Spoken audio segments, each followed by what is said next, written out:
CM Yogi Adityanath द्वारा दारुल उलूम देवबंद को धार्मिक उन्माद का अड्डा बताने पर जहूर रहमान बर्क ने कहा कि महंगाई, बेरोजगारी, विकास पर इनके पास बोलने को कुछ भी नहीं है, इसलिए ये इस तरह की हरकत करते हैं।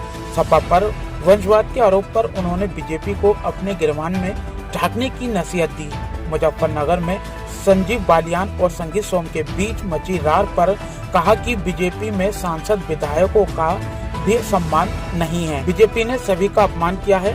जब कार्यकर्ता को सम्मान नहीं मिलेगा तो वह क्यों साथ रहेगा।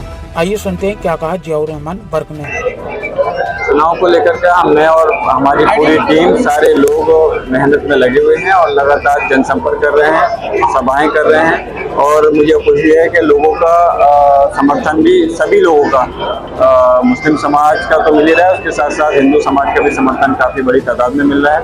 इसमें मुझे ये यकीन है इंशाल्लाह कि ये हमारी संभल लोकसभा की सीट समाजवादी पार्टी की एक ऐतिहासिक वोटों से इस बार जीती।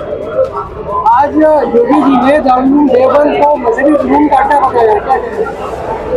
उनके लिए तो और कोई बात ही नहीं है। चुनाव लड़ने का मुद्दा ही सिर्फ यही है, मेन मुद्दों से लोगों को भटकाने के लिए, क्योंकि अब जनता सवाल करेगी जब वक्त आ गया है चुनाव का कि जो आपने अपने मैनिफेस्टो में वादे किए थे, चाहे प्रदेश सरकार हो या केंद्र की सरकार हो, जब वादे पूरे नहीं कर पाए, लोगों को रोजगार नहीं दे पाए, महंगाई कम नहीं कर पाए, भ्रष्टाचार खत्म नहीं कर पाए, विकास नहीं कर पाए, सड़कों में गड्ढे बुरी तरह से हैं, योजना जो सरकारी पैसा है बजट एक तो ला नहीं पाए, जो बजट ला पाते हैं, जितना पैसा लाते हैं वो उसको खर्च नहीं कर पाते और जो पैसा है वो सही तरह से योजना में इस्तेमाल नहीं हो पाता। उन मुद्दों से बचने के लिए इस टाइप की हरकतों को अंजाम देना उनका काम है और यकीनन जनता अब इस बार भले आप लोगों से सवाल नहीं कर पाए, लेकिन आम आपस में बैठ कर जरूर कह रहे हैं कि बीजेपी ने लोगों को ठगा है, धोखा दिया है और इस लोकसभा के चुनाव में उनको उसी शैली में आकर के एक इंडिया गठबंधन को जिताने का काम करेंगे और भारतीय जनता पार्टी को इस चीज का करारा जवाब देने का। यूपी के जल संसाधन मंत्री स्वतंत्र देव सिंह, उन्होंने कहा कि समाजवादी पार्टी एक वंशवादी पार्टी है।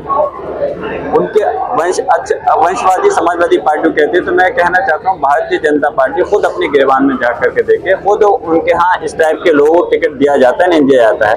एक नहीं, मैं ऐसे कई चीज गिना सकता हूँ, चाहे हमारे माननीय राजनाथ सिंह जी हो या वो, तो इस टाइप की बातें कहने से कोई फायदा नहीं होता। मैं सिर्फ और सिर्फ यही कहूंगा कि पहले इन चीजों पर भी अगर आप सवाल करना चाहते हो विपक्ष से जरूर करिए, लेकिन उससे पहले जो जनता के मुद्दे हैं, जो मैनिफेस्टो में आपने जारी किया था, जो चुनाव से पहले घोषणा की थी, उनका जवाब दिए जनता को कि क्यों आप उसमें फेल हो गए। आपको किसने रोका था? आपकी सरकार बैसाखी पे नहीं थी, बल्कि पूर्ण बहुमत की सरकार थी।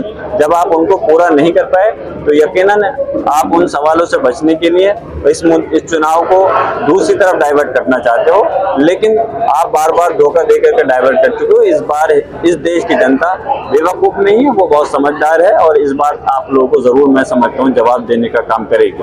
अभी हमने मेरठ में देखा है कि राजनाथ सिंह गए थे वहाँ पर जो लोग हैं, सिंधी समाज के लोग हैं, वो नाराज हैं सरकार से।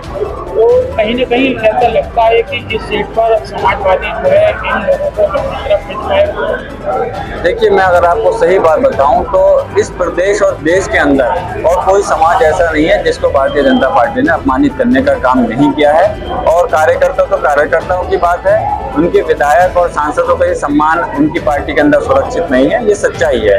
और जिस तरह से जिस प्रकार क्षत्रिय समाज का अपमान किया है, यकीनन इस चीज से वो लोग नाराज हैं और जाहिर सी बात है, सम्मान जिस पार्टी के अंदर नहीं होगा तो कार्यकर्ता क्यों रोकेंगे। इनकी यही नीति रणनीतियों की वजह से आज आम जनता परेशान है और नाराज है और वो बीजेपी को छोड़ करके वो जो नया गठबंधन बना है समाजवादी पार्टी के समर्थन से, इंडिया गठबंधन को, उसको समर्थन दे करके आगे बढ़ाने का, सरकार बनाना चाहते हैं और इंशाल्लाह जल्दी ये चीज उजागर भी होगी। संभल से मेरा जिला के लिए राहुल कुमार की ये रिपोर्ट।